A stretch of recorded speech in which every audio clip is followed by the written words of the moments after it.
Hi friends எல்லாத்துக்கும் வணக்கம். பிரபலமான பாட்டு நிகழ்ச்சியில ரொம்ப ஃபேமஸா இருக்கிறது யாரு அப்படின்னு பார்த்தீங்கன்னா, அது நம்ம சென்னையை சேர்ந்த திவினேஷ் தாங்க. சூப்பரா பாடி எல்லாத்தோட மனசையும் கவர்ந்து இழுத்துட்டு இருக்காருங்க. இந்த வாரம் பார்த்தீங்கன்னா, அருமையா பாடி எல்லாத்தோட மனசையும் கவர்ந்து இழுத்துருக்காரு. குறிப்பா பார்த்தீங்கன்னா, இவர் யாரு அப்படின்றத இந்த வீடியோல பார்க்கலாம். சென்னை சேர்ந்த இவரு அரசு பள்ளியில படிச்சுட்டு இருக்காரு. எத்தனாவது அப்படின்னு பார்த்தீங்கன்னா, 5ஆம் வகுப்பு படிச்சுட்டு இருக்காரு. தாத்தாவோட ட்ரெய்னிங்ல தான் முழுக்க முழுக்க பார்த்தீங்கன்னா, சூப்பரா கலக்கிட்டு இருக்காருங்க. இதுவரைக்கும் பார்த்தீங்கன்னா, சின்ன சின்ன கச்சேரியில பாடிட்டு இருந்திருக்காராம்.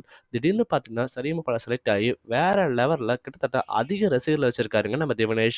இதுவரைக்கும் என்னென்ன பாடல்கள் பாடியிருக்காரு அப்படின்னு பார்த்தீங்கன்னா, "அம்மம்மா தம்பி என்று நம்பி" அப்படின்ற பாடல மட்டும் கிட்டத்தட்ட 1,00,00,000க்கும் மேற்பட்ட ரசிகர்கள் பார்த்துருக்காங்க. "ஆட்டு வித்தால் யாராரோ" அப்படின்ற பழைய பாடல அருமையா பாடியிருக்காரு. குறிப்பா "மயக்கமா கலக்கமா" அப்படின்ற பாடல கேட்காதவங்களே இருக்க முடியாதுன்னு சொல்லலாம். அந்த அளவுக்கு நெறைய பேர் கேட்டிருக்காங்க.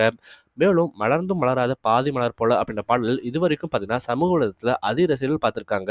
"உள்ளத்தில் நல்ல உள்ளம்" அப்படின்ற பாடல கேட்டு அழுகாதவங்களும் இருக்க முடியாது. திவினேஷ் கியூட்டா சூப்பரா பாடியிருக்காருங்க. "நினைப்பதெல்லாம் நடந்துவிட்டா" அப்படின்ற பாடல தாத்தாவோட ட்ரெய்னிங்ல அசத்தலா பாடியிருந்தாரு. "உச்சி வெயிலெடுத்து" அப்படின்ற பாடலையும் பார்த்தீங்கன்னா, அருமையா பாடி நெறைய ரசிகர்களுக்கு குறிப்பா பார்த்தீங்கன்னா, திவினேஷ்க்கு நெறைய ஃபேன்ஸ் வந்தது அந்த பாடல் மூலமா தான். இதுவரைக்கும் பார்த்தீங்கன்னா, அருமையா பாடிட்டு இருக்க இவரு, அப்பா பார்த்தீங்கன்னா தினக்கூலிக்கு தான் போயிட்டு இருக்காரு. அம்மா ஹவுஸ் ஒய்ஃபா இருக்காங்க. தாத்தாவோட ட்ரெய்னிங்ல முழுக்க முழுக்க பாடிட்டு இருக்காருங்க. சூப்பரா பாடி பார்த்தீங்கன்னா, நிகழ்ச்சியில கண்டிப்பா அவரு ரூ. 10,00,000 பரிச வெல்வாரு அப்படின்னு எல்லாரும் ரொம்பவே ஆவலோட எதிர்பார்த்து காத்துட்டு இருக்காங்க. கண்டிப்பா பார்த்தீங்கன்னா, சொந்த வீடு கூட இல்லாத, டிவி கூட இல்லாத திவினேஷ் பார்த்தீங்கன்னா, நிச்சயமா இறுதிப் போட்டிக்கு போணும் அப்படின்னு நினைக்கிறவங்க மட்டும் மறக்காம திவினேஷ் அப்படின்னு கமெண்ட் பண்ணுங்க. உங்க கமெண்ட்ஸ் நாங்க ரொம்பவே ஆவலோட எதிர்பார்த்து காத்துட்டு இருக்கோம். மேலும் பார்த்தீங்கன்னா, திவினேஷ் தகவல் பயணம் லைக் பண்ணுங்க, சப்ஸ்கிரைப் பண்ணுங்க, ஃபாலோ பண்ணுங்க, ஷேர் பண்ணுங்க. நன்றி, வணக்கம்.